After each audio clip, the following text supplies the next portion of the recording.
Bonjour et bienvenue sur la chaîne PronoWin. Aujourd'hui, on se retrouve pour des pronostics où on part sur les championnats danois, donc au Danemark, et ensuite nous allons aller en Norvège avec Kristiansson qui joue contre Sandefjord.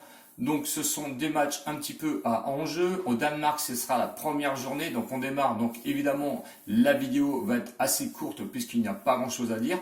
Donc, on part tout de suite donc au Danemark, match qui aura lieu à 14 heures. Donc, c'est pour ça que je suis désolé car je suis un petit peu en retard. Donc, première journée de la Superliga. Nordjylland qui va affronter Viborg. Viborg qui revient de la première division donc du championnat danois, donc un petit peu méconnu. Mais attention, c'est une équipe qui a quand même planté pas mal de buts dans la première division, qui était carrément au-dessus du lot, parce que c'est un championnat de 7 équipes seulement en première division. C'est une équipe qui s'est détachée de moins de 20 points par rapport au troisième. Donc c'est une grosse méfiance, même si les bookmakers voient Nordjylland évidemment favori à une cote de 1,99. Le match nul est considéré à 3,25 et Viborg est coté à 2,8. Donc pas complètement abandonné parce que c'est la première journée et donc on doit se méfier. Et je répète encore une fois, n'allez pas mettre des mises considérables sur ces matchs. Attention, ce sont des premières journées, des championnats un petit peu quand même assez méconnus. Donc une grosse méfiance s'il vous plaît. D'ailleurs, c'est la même remarque que je vous avais engagé lors de l'Euro et j'avais bien raison car on a eu quand même un petit peu notre panel de surprises, notamment avec des matchs qui sont allés, oui, carrément au tir au but ou en prolongation. Donc Nordjylland, si vous ne connaissez pas encore le championnat danois, sur le championnat 2020-2021, ils étaient classés quand même 6e. À domicile actuellement, puisque ils ont quand même joué tous leurs matchs, donc la saison passée sur ce classement, ils étaient quand même classés 4e à domicile, avec 11 matchs joués, avec 5 victoires, 3 nuls et 3 défaites. Les défaites notamment étaient liées contre le premier qui était Brøndby lors de ce championnat et contre le 8e. À domicile, ils avaient quand même réussi à marquer 19 buts et encaisser seulement que 13 buts à domicile. Donc c'est une équipe quand même assez costaud à domicile. L'interrogation et la surprise va être du côté du Viborg. Est-ce qu'ils ont vraiment bien recruté? Est-ce qu'ils vont pouvoir faire face au championnat de Superliga cette année? Ça va être assez compliqué. C'est une équipe quand même qui a su jouer, notamment sur les équipes à l'extérieur, puisqu'ils avaient quand même joué 16 matchs. Donc attention, c'est de la première division, et ça faut le dire.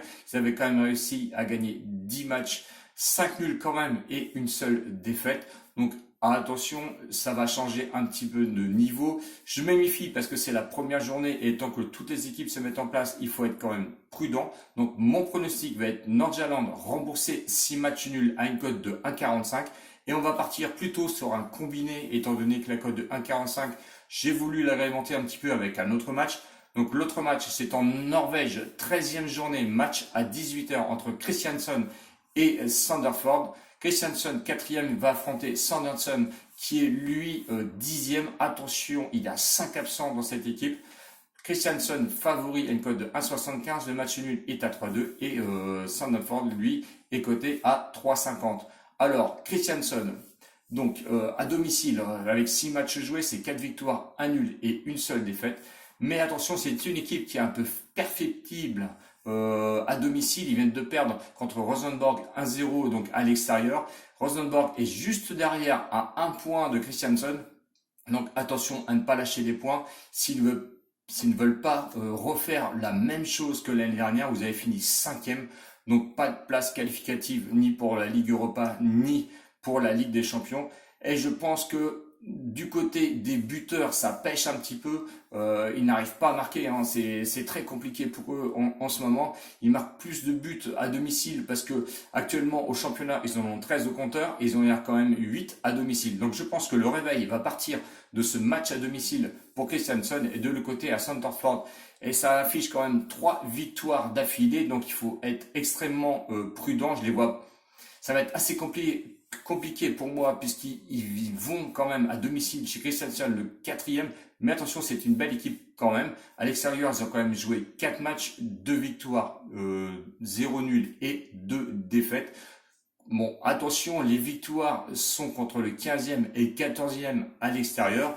Donc on n'a pas de point de repère pour cette équipe, même s'ils viennent d'enchaîner 3 victoires d'affilée.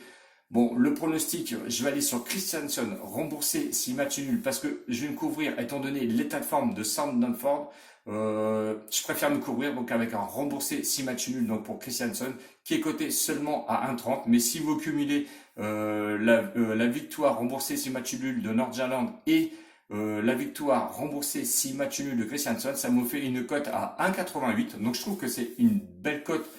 Euh, c'est à prendre. Pour moi, c'est à prendre. Et de toute façon, il n'y a pas grand-chose dans les autres championnats. N'oubliez pas non plus d'aller me voir sur Telegram où je vous donne des pronostics en live et des pronostics tous les jours sur un petit peu tous les championnats. Hein. Ça peut être aussi du rugby comme du basket ou du football. En ce moment, c'est axé sur le football. J'ai encore donné le pronostic gagnant donc hier. Je vous mets le lien en bas dans la description. Et si vous n'êtes pas encore abonné à la chaîne, je vous invite à vous abonner à la chaîne. Car l'année prochaine, on va repartir notamment sur la Liga qui nous a bien, bon, on va dire bien récompensé, et j'irai aussi évidemment sur la Ligue 1. Donc n'oubliez pas de vous abonner, mettre les pouces d'encouragement pour que je sois un peu plus référencé sur YouTube, et d'aller me voir sur Telegram où vous allez voir, je vous donne tout un tas de pronostics. Il n'y a pas de trucage, il n'y a pas de cash. Quand c'est perdant, c'est perdant. Quand c'est gagnant, c'est gagnant. Voilà, j'espère que j'ai tout résumé, que n'hésitez pas à me mettre aussi tous les commentaires, hein, que ce soit bon ou mauvais. Je les accepte, je sais me remettre un petit peu en cause. Voilà, j'ai tout dit. On se donne rendez-vous pour une prochaine vidéo, je ne sais pas, peut-être dans une semaine, 15 jours, dès que j'aurai le temps, évidemment. Et surtout sur la reprise des championnats qui ne va quand même pas tarder. Ciao, ciao les winners et à bientôt. Salut!